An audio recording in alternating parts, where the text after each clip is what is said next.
Hi everybody, welcome to UK Boxing Group Let's Talk Boxing. Please like and subscribe, it would be much appreciated. Thank you very much. We also have a Facebook group, also called UK Boxing Group. It's an amazing group, brilliant admin team, very knowledgeable, and some fantastic members. It's as simple as answering a question of who is your pound for pound fighter, and there isn't a right answer, so if it's a sensible answer, you will be accepted and you will be a member of the group. So thank you very much. And it's basically today we're here to talk about the big fight coming up Saturday early hours of Sunday morning, Canelo Alvarez versus Jermell Charlo. It's a great fight. It is interesting. Undisputed versus undisputed, which is very rare, even though one is 154, one's 168, which plays a big factor in the fight for me. But again, nonetheless, it is a very exciting fight, very intriguing fight, and it's one I'm looking forward to watching. The more it's got closer to the event, the more I'm getting excited for it, because there's so many ways it could go. Well, not so many ways, I suppose, but the way you break it down a fight and what goes through your mind. So I'd just like to share that with you, and we'll start off with, well, what has Charlo got to do really to have success in this fight? I think he's got to be very disciplined, first of all. Discipline is key. He's got to stick to the game plan and not get too confident if he is to have success. He's got to keep using that jab, keep his movement, in and out style of boxing, and use which you think he'll have the speed of Canelo, use it to his advantage. Using the jab is key. I've seen certain people on YouTube channels and certain other places, Charlo should go to the body and what have you. I disagree with that. I think going in, putting yourself on the inside, someone as Canelo's going to feel that touch to the body. It's going to be like a trap, and he's going to counter that with his biggest asset, which is his counter left hook. He's a fantastic counter puncher, is Canelo. He really can be dangerous with that counter punch, and you've seen it being used effectively so many times in the past. Jermell Charlo, you feel the speed will favour him coming up. I don't see him filling out to be once weighing in at 168. I think he'll come in around 164, 165 possibly. Possibly I'm wrong. But I think he'll want to try and carry that weight and keep that movement and not make moving up and putting on that extra weight affect his agility, his movement and what have you. So I wouldn't be surprised if he come in under the weight limit. Again, he's got to use the pop. Will he have the same pop as he does at 154? As he is a very good strong puncher at 154, as we've seen in the past. But carrying that up two divisions, it's not likely, and I definitely favour Canelo will be the bigger puncher, that's for sure. At the same time, how effective will it be at 168? We'll wait and see. Canelo, we all know what Canelo is. He's a fantastic fighter, probably the face of boxing. He's a pound for pound, possibly number one. He's a fantastic fighter, really is. Future Hall of Famer, no doubt about that. His achievement in the sport is next to none. It's brilliant. He really is a great fighter. And as a Canelo fight, it's always a massive event. He's one of them though with Canelo at the minute. He's cleared out the 168 division and then he stepped up to 175 to fight Bivol. He had success previously to that against Kovalev, and we know Kovalev was coming to the end, and he eventually caught with Kovalev and devastating punch and finished the fight. But it wasn't to be the same success against Bivol. Bivol was too big, too strong, and had the boxing skills to keep Canelo off him. And you know, it was just that step too far for Canelo, and he come off second best. And I feel he was truly outboxed. I think the cards was too close for my liking. I think Bivol won that fight clearly, and predominantly, really. Did he hate Canelo? I think he had him. If Canelo knew he was in there with a puncher, but it was more he was just getting outboxed, outsmarted, and outstrengthed, really, physically getting pushed back. He has come back to 168. He's been dominant. He really has. He fought Triple G.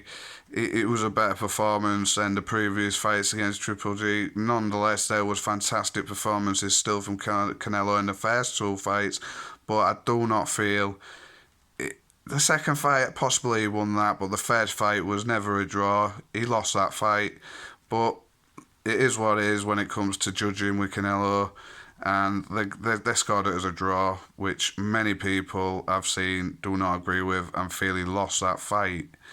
Now, his last two fights, Triple G, he did the job, he did what he had to do. He was more dominant and he won it more comfortably and clearly. John Ryder, again, John Ryder's tough as they come, full credit to him, but he was basically just trying to walk down John Ryder and land that big shot. And most fancied Canelo to get him out of there, especially with it being the homecoming, fighting in Mexico and what have you. But it didn't come. John Ryder was stubborn and tough, and John Ryder is a good fighter. But I think most expected Canelo to get him out of there. Has Canelo slowed down a step or two? Has he peaked? I believe so. But does that take away that he's still not a great fighter? He is. He's still a brilliant fighter. He's still got a lot of assets. He's still very dangerous. He has peaked, but that happens to them all. But like I say, it doesn't take nothing away that he's still not a great fighter and he's still very dangerous. He's one of them. His head movement in the past has been good. I like the way he slipped the shots, but less and less. We don't see that head movement, that slipping the shots as much now. It's more, he walks you down and breaks you down gradually and tends to take over in the later rounds. He's still, the footwork isn't great from Canelo, but he's still very good at cutting off that ring. Very good at cutting off that ring. And he's got a solid chin. He's very patient in there. And he can mentally fatigue his opposition by just making them work, really, you know. And as the opposition feels, when's it coming? Always tentative of that power, that reputation. And when it gets to the back end of the fight, they are mentally exhausted as well as physically exhausted. And that's when Canelo really lets go and unloads on you. How I see it there, I think Canelo it'll be a cagey start. Charlo, as I said earlier, he's got to establish that jab, combination punching, in and out style, keep moving, stay off them ropes, and not get too overconfident if he is to have success. He's got to stay disciplined. He cannot keep in that pocket, because that is when you are most vulnerable and at danger of maybe catching a Canelo counter. And a Canelo counter can be the end, basically, of the fight, as we've seen so many times. Canelo, I do favour him. I do feel he'll have enough to get through this, and I think he'll be the stronger. Even though Charlo is the bigger, taller guy, I think Canelo is the bigger, solid guy. He is more naturally used to fighting at this weight. Charlo stepping up. He has got a massive frame, Charlo, and as you've seen in the face-off, he is taller. So we'll have to wait and see how that plays out. But from speculation, I think Canelo will be the more solid, the more stronger, and the bigger man in general. It's one of them with Charlo. It's a guessing game, really. We've all got to wait and see. The occasion could be a big thing for Charlo, stepping into a massive event like this. The occasion could get to him. He could freeze. It's how he handles that occasion, which we'll have to wait and see, as I say. But Canelo is used to these big events. He's done it time and time again. So he will be ready for this big event. It will not faze him. So I do feel Charlo can come away from this fight with credit to his name, as there's already credit to his name anyway, as he's cleared out the 154 division. He's had losses to Tony Harrison, which he revenged and stopped Tony Harrison. A draw with Castano, and he come back and avenged that and become undisputed, which is alone is very impressive to become undisputed. And we've got to put a lot of credit to his name and respect on that name and the achievements. And one thing with Charlo, he is a dog. He's done it the right way. Inactivity maybe in great he's not the greatest at being active, but his inactivity could play a part. But you can't knock his resume. He's done everything he should do at 154.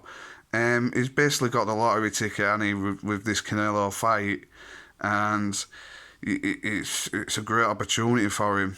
But is the task a bit too big? Is it a step too far? I believe so. I believe he'll fall short. I feel he can get to the cards. I feel he can take it to points. A lot of people feel Canelo's going to stop him, which, yeah, you can see that scenario taking place. But personally, I think Charlo will come away with some credit to his name, and he'll lose on the cards, I feel. My prediction, Canelo wins on points, and it'll be an interesting fight with good moments in it from Charlo. I think he'll have his moments, especially early.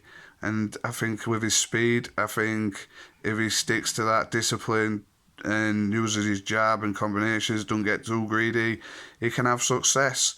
But the later the fight goes, I think he'll get fatigued, maybe mentally fatigued as well, and that's when Canelo will start to break him down and take it to the later rounds and see out a points victory for me. So my prediction is Canelo wins on points, but it will be a very good fight. And we've also got two other good fights, which are Ugas versus Barrios. Interesting. Ugas, we know is a very good fighter. He's been champion. He's fought Manny Pacquiao. He retired the great Manny Pacquiao. He gives Sean Porter a hell of a fight, a great fight. Many people thought he did enough to win that fight. He fought Errol Spence. He had his moments in that fight where he really stunned Errol Spence at one point, but he was a bit outclassed when it comes to Spence, but he did have his moments. He is a very good fighter, Ugas, and I think he'll be far too much for Barrios. That saying, Barrios, we've seen him in, for me personally, I've only really seen him in with Tank Davis, which he was gritty, he was durable, and he really gave Tank Davis work. Tank Davis really had to work for that win, but eventually Tank Davis caught up to him and got the victory. And then we've seen him in against Keith Thurman, which Keith Thurman is probably the most inactive fighter going, really is. But it was, and again, Barrios, he made Keith Thurman work for that victory.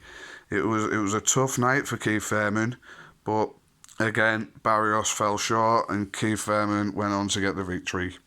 The other fight is Gasayev versus Otto Wallen. Now, for me, Gasayev first come onto my radar in the Super 6 tournament. It was a fight against Dorticus, which was one of the greatest fights I've seen in a long time. It's still up there. What a war that was. If you've not seen that fight, I advise you to check it out, because boy, it was a brilliant fight. Hell of a war, and Gasayev managed to get the victory in that, and well, at the time I thought he could go on and possibly win the Super 6, because he was just beast mode.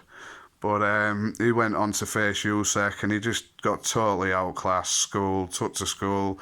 Usyk totally nullified him. There was nothing Gasayev could do, and Usyk went on to get a very comfortable win. I know he stepped up to heavyweight. I don't remember who it was against, but I haven't really seen as much as Gasayev as I thought I would, so I don't know what to expect really from him. If he's got what I believe he's got, you'd think he could possibly get Wallin out there, but Wallin, on the other hand, we know him from his success he had with Tyson Fury. That's when his name really come on the scene, and he did have success with Tyson. He did, causing that mega cut. What really had to make Tyson adapt and change his game plan really, and earn his respect off Wallin. He really caused him problems, but I still feel in that fight Tyson won the majority of the rounds. Basically, I think I gave Otto Wallin 3 rounds at max, but he showed and got a lot of credit on his name from that performance. So Otto Wallin, he is a tricky guy. He's a southpaw. He can box. He's also beaten Brazil, so he is a tricky customer. And it's a good test for Gasayev. As I say, I'm not sure where Gasayev's quite at the minute, so I'd have to predict a points win for Gasayev and a points win, if I didn't say earlier, for Ugas. That's all really I've got for today. I hope you all enjoy the fights, and please, as I say, UK Boxing Group, Let's Talk Boxing, please like and subscribe. It'd be much appreciated. Thank you very much, and all enjoy the fights and have a great weekend.